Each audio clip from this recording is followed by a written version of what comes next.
था और सेव्य की इच्छा का बिल्कुल अनुसरण नहीं करता, ठीक विपरीत दिशा में चलता है। बार बार चिंतन शुरू।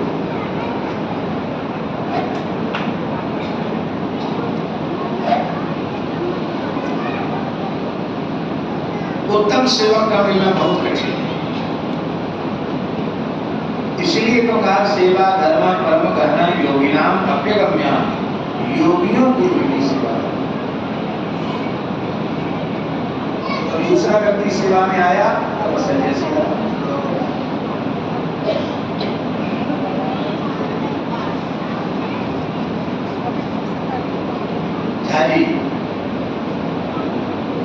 दीदी माता की तपस्या में कहा कोई न्यूनता, कोई कसर नहीं थी। कसर जीवन को पुरुषों व्रत का उपदेश किया और बड़ी तत्परता से वो लग रही थी, पर उनसे एक चूक हो गई। उन्होंने अपनी सेवा शुश्रूषा के लिए बालक रूपधारी इंद्र को अपनी सेवा कर दिया। तो उसका परिणाम हुआ कि थोड़ा छिद्र देखा और इंद्र ने माता तिथि के गर्भ में प्रवेश किया। एक गर्भ के 60 टुकड़े कर दिए। तपस्या का प्रभाव था, उनका प्रभाव था। 60 टुकड़े 7 बालक हो गए। तो एक एक बालक के फिर 7-7 टुकड़े किए तो 49 बालक हो गए और 50वां इंद्र, 50 में एक साथ पैदा हो। तो जिस उद्देश्य की पूर्ति के लिए देवी माता तब कर रही थी, उस उद्देश्य की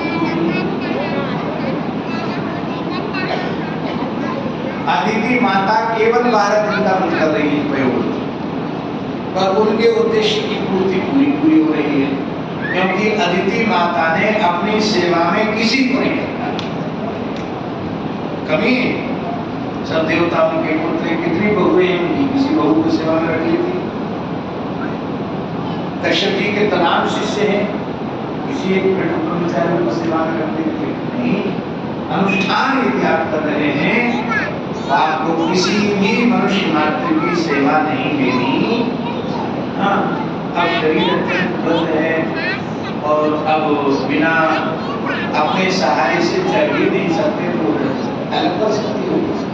लेकिन हम तपस्या कर रहे हैं, हम अनुष्ठान कर रहे हैं, तो किसी भी मनुष्य मात्र की सेवा हमें नहीं लेनी,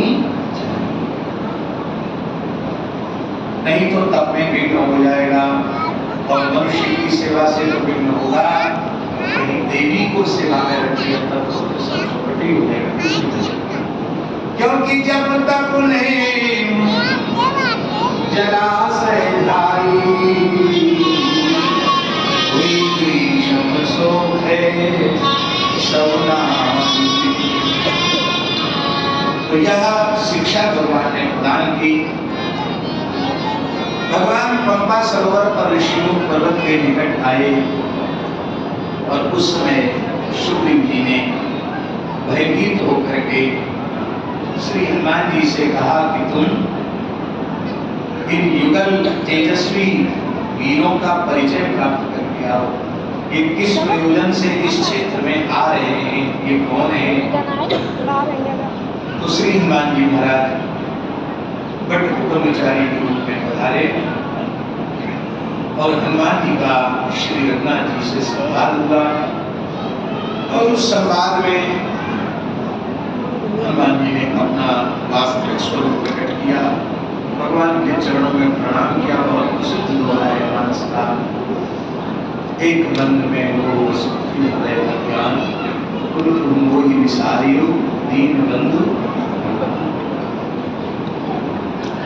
हमने कहीं पढ़ा तो नहीं, पर हमारे पूज्य गुरुदेव पहाड़ी बाबा महाराज इसको एक बोलते थे, एक बंद में वो